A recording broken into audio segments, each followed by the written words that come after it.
since Murder Drones is one of my favorite shows of all time, I think that I want to add Murder Drone characters to Forsaken, so I'm going to add one killer and then maybe a few survivors.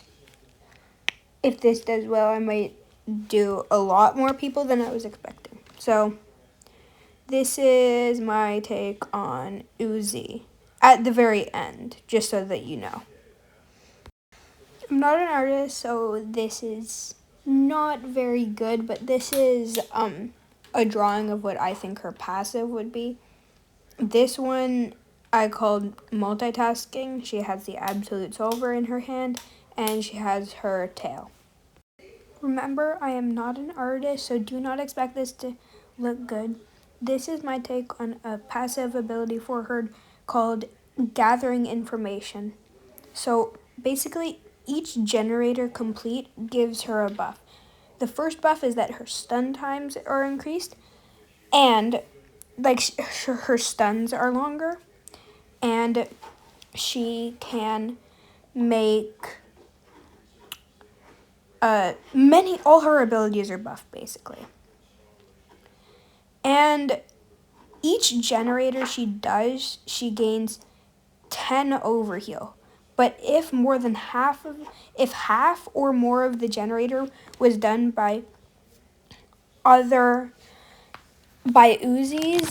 it would only give 5 overheal. So if 2 of the parts of the generator were done by Uzis, you would only get 5 overheal for that generator. That's what I chose to add to make it so that Uzi isn't like the average guest main. So yeah. This is Uzi's railgun. You know why it's here if you watch the show. So this ability is affected by Uzi's passive, Gathering Information. So for every generator completed, the railgun has a half a second extra stun time. And the railgun has a charging mechanic, so the railgun starts at 1.5 seconds of stun at the very start, then Gathering Information can get it up to 4, but if you charge it up to 200%, which introduces a little minigame, you can get it up to stunning for 6 seconds. And it can apply Helpless after if it hits their entire body from the spread it has on the shot. It only has a range of 45 studs, and here's how the charging up mechanic works. Basically, you get to 100%, it's the normal stun time, and then every 50% after is an extra second. So every 10% after 100% is an extra 0.2 seconds of stun. If you go above every 10%, there will be a little mini game you have to complete. There will be a bar, and then you have to get in between a certain percentage of there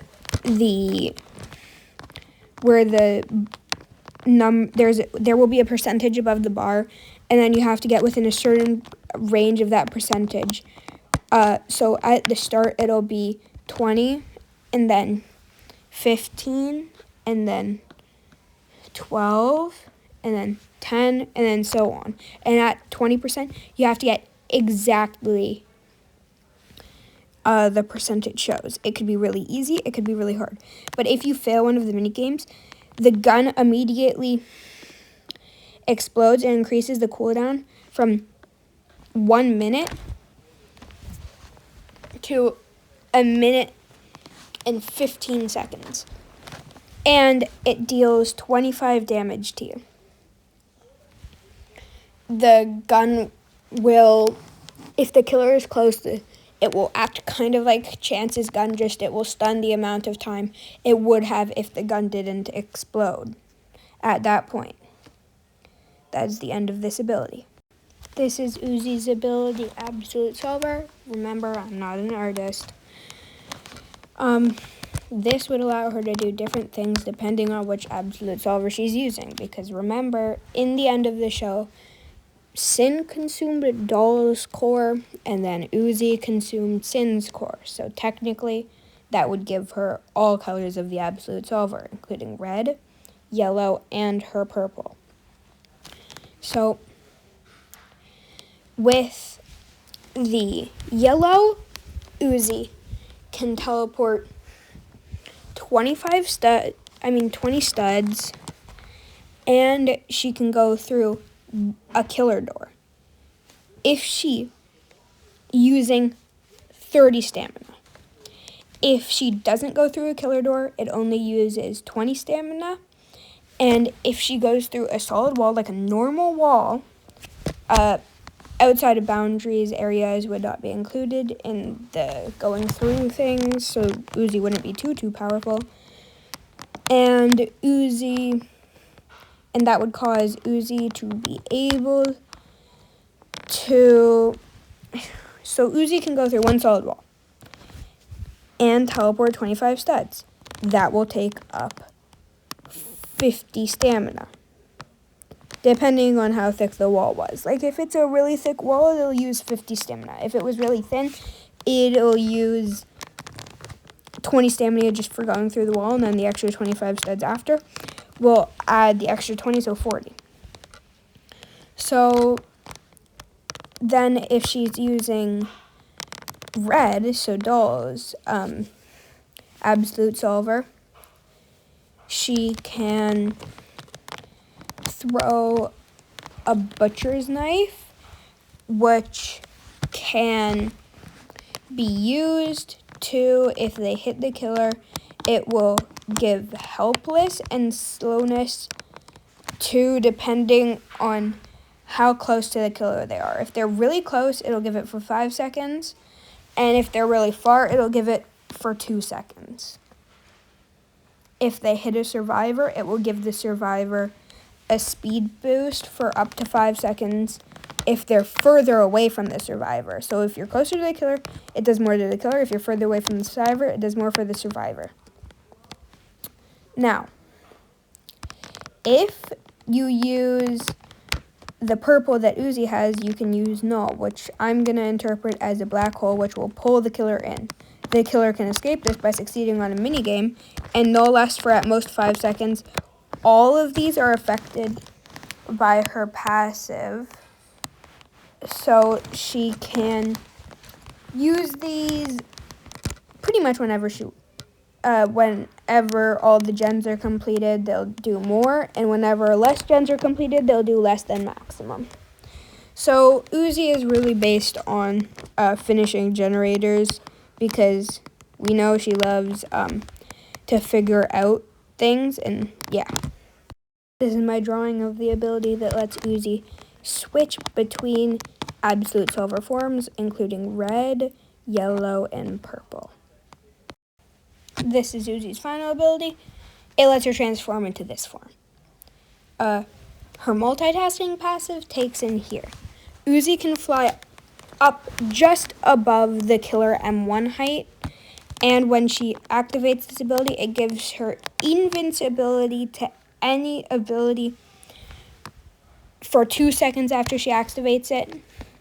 She gets speed 3 for 3 seconds after she activates it. She can pull survivors towards her using her tentacles. Her tail can be used to push the killer away, and her wings let her fly. Her multitasking ability lets her fly while using other abilities. I decided to give Uzi one final passive, and I didn't really know what to do with this, but basically, since Uzi is a robot, if she falls in water, she takes triple damage, like the bleeding water, on some of the maps and those things. And I forgot to include this for Uzi's monster form. It uses 50 of her stamina for the 10 seconds of flight. And basically, if she falls in water, she takes double damage, but she can't take any status effect damage. She can't have any status effects. She can be healed by medkits, but she can't use Voxy Colas or any of those things. I'm going to tell you the cooldowns for all the abilities. First cooldown for Railgun, the cooldown is 1 minute. Then, the cooldown for Absolute Solver depends on the form you're using. If you're using yellow, it's 45 seconds. If you're using red, it's 20. And if you're using purple, it's a minute. Monster form is a 75-second cooldown. Also, if Railgun explodes, it's a minute and 15-second cooldown instead of just 1 minute. And the switching between is 0-second cooldown, because why would we need a cooldown on that?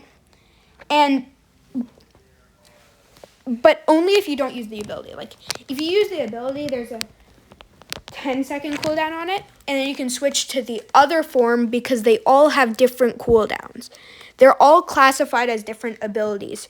Red Solver, Purple Solver, and Yellow Solver. So they have different cooldowns. So if you use Red Solver, wait 10 seconds, switch to Purple Solver, you can use Purple Solver. And yeah. So, I don't really know how to nerf her because she's kind of a god now. And also people who say Uzi isn't as powerful as Sin now. She has Sin's Absolute Solver, if you can see. And that's pretty much it. If you like the video, comment down below what you would change about these. If you like the video, and I might do another one of this. And I don't really ask for people to subscribe, so I'm going to try it just this once. So can you guys subscribe? And if you did, thank you. If you didn't, thank you either way for just watching the video. And that's pretty much it. I might do vote for who you want me to do next in the comments. Whichever one I see more of, I'll do. Whichever murder drone. I'm doing Sin last.